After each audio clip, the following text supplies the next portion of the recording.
Si nous mourrons avec lui, nous vivrons aussi avec lui. Si nous souffrons avec lui, nous régnerons aussi avec lui. 2 Timothée 2, 11-12.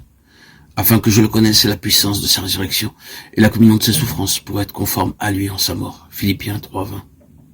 À nouveau, nous rencontrons l'allusion à la mort du Christ dans la lettre de Paul aux Philippiens. Lettre écrite quelques 6 ans après celle aux Galates où l'apôtre, dans la joie de la victoire, s'écriait « J'ai été crucifié avec Christ » et ceci nous prouve que la croix fut toujours à la base de l'activité du grand missionnaire et au centre de sa vie. C'est bien là ce qu'elle doit être aussi dans la vie chrétienne et la place qu'elle y doit occuper. Nulle part peut-être nous n'en trouvons une preuve plus manifeste dans les Écritures. L'apôtre avait sûrement reçu la plénitude du Saint-Esprit. Au début de son ministère, le Christ lui était apparu et l'avait envoyé après lui avoir révélé directement le message de la croix. Ce message qu'il vivait et prêchait, c'était la délivrance de l'esclavage du péché, en Christ crucifié. Dans sa lettre aux chrétiens de Rome, il avait démontré avec puissance l'identification des rachetés et du Sauveur en sa mort, et l'action efficace de l'esprit de vie en Christ pour affranchir de la loi du péché et de la mort. Et cependant, malgré tout ce passé glorieux sur quoi le Saint-Esprit avait manifestement mis son sceau, nous voyons ici l'apôtre chercher à s'initier de façon plus complète à la mort de son Sauveur. Ces paroles révèlent qu'il a découvert de nouvelles richesses, pénétré de nouveaux domaines, où il a atteint un nouveau degré de maturité spirituelle, et que ceci entraîne avec soi une communion plus intime, plus profonde aux souffrances de Christ. Si étrange que cela puisse paraître, le point culminant de la vie de résurrection ramène à la croix.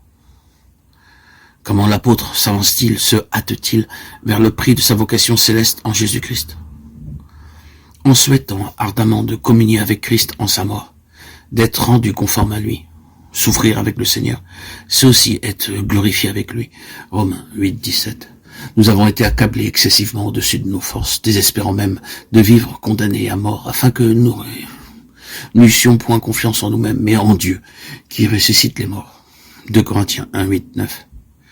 Il ressort de ce passage que même si nous savons déjà ce que c'est que d'être crucifié avec Christ et que de participer à la vie de résurrection, nous sommes cependant constamment amenés à l'apprendre comme à nouveau. Ce n'est pas là un principe, une chose admise une fois pour toutes, mais un fait toujours actuel, que livrés à nos seules ressources, nous sommes sans force. Nous désespérions même de la vie, écrit l'apôtre. Mais si Dieu permit que nous fussions réduits en cette extrémité, ce fut pour nous obliger à nous réfugier complètement en lui, qui peut ressusciter les morts. Il nous a délivrés et nous savons qu'il le fera encore. Voilà le secret des épreuves qui assaillent celui qui, avec Paul, a déjà pu s'écrier joyeusement « Moi aussi, je suis crucifié avec Christ ». Il doit prendre contact avec cette puissance divine qui ressuscite les morts. Alors, dans les adversités, les faiblesses, les circonstances qui le dépassent, où il désespère de tout et de tous, où tous les concours humains sont inutiles ou font défaut, il se réfugie en Dieu et il trouve la délivrance.